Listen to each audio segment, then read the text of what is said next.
Изграден на 80% с парите на данъкоплатците и зарязан през 1989 година, стадион Белите орли в Плевен е един от най-новите и от малкото чисто футболни стадиони в България. Поне такъв беше до миналата събота. 50-тонната козирка, металните рамки на седалките, тръбите на парапетите и всичко останало заминава в контейнера за скрап. Кой и защо изхвърля на боклука футболната история на Плевен? Чуваш ли защо, бе? Защото е частна собственост. Може да си го завръв. Той е частна собственост. В момента мога да те изритаме, да те изгона. През си репортер. Може... От тука до края мога да се направя блок с апартамент. Знам ли репортера? Защо са махнати седалки? Според този човек стадионът е 100% лична собственост на бизнесмена Веселин Ванев.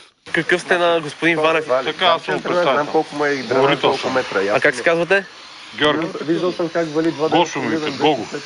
Отиваме в общината, за да разберем кой е собственик на стадиона, кой го е продал и защо се разрушава футболното съоръжение. От новия кмет разбираме, че унищожаването на стадиона е еднолична инициатива на местния бизнесмен. Съгласно член 197 алинея 1 от ЗУТ, собственика на съоръжението е трябвало да уведоми общинската администрация за предприетите действия и при необходимост да представи технологичен проект, отразяващ етапите на премахване на същото. До настоящия момент общината няма такова уведомление. От новия кмет разбираме, че стадионът действително е частна собственост. Последните 26% общински дялове са продадени за 411 000 лева през 2007 година. Собственик на съоръжението е спортен клуб Белите орли. Кой обаче стои зад този клуб?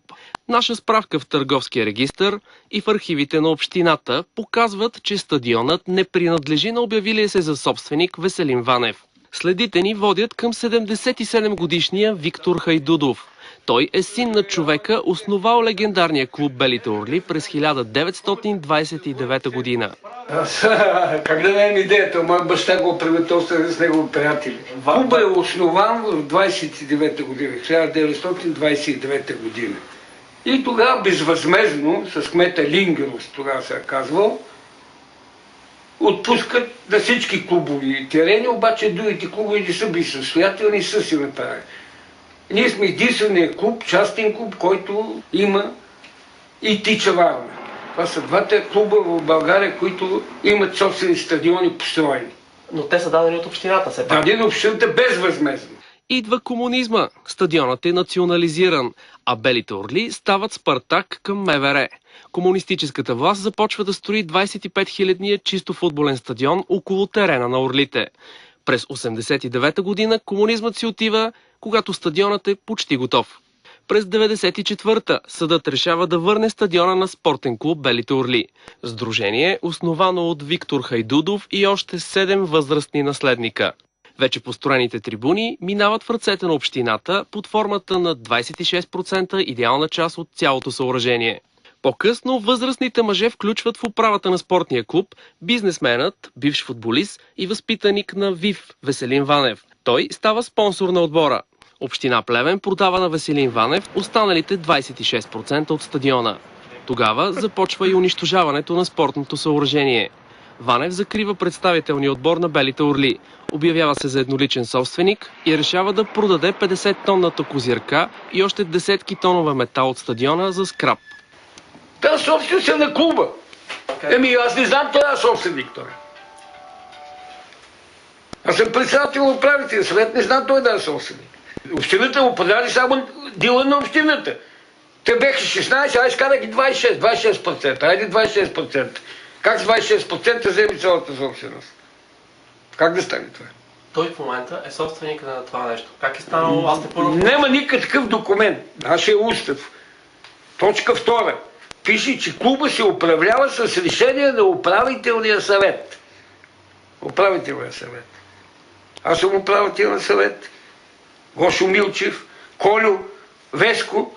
Вие някъде подписвал ли сте се? Никъде не съм се подписвал. Според мълвата, Веселин Ванев е потънал в дългове и отчаяно се нуждае от пари. Имахме уговорка за интервю с бизнесмена, но той избяга от нашите въпроси.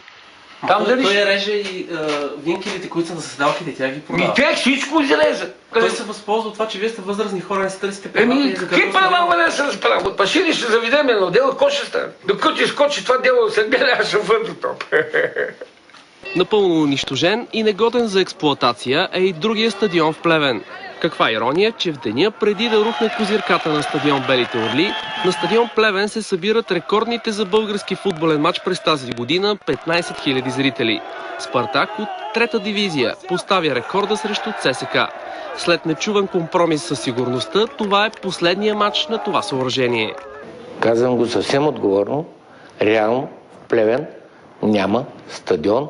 Нито моя баща го занесе на ония свет. Нали, те се замина, оставиха го. После го взимаха комунистите и те ни го отнесоха.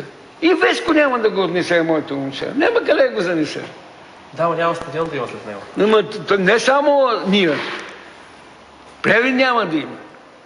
За тази сутрин Стоян Георгиев, BTV.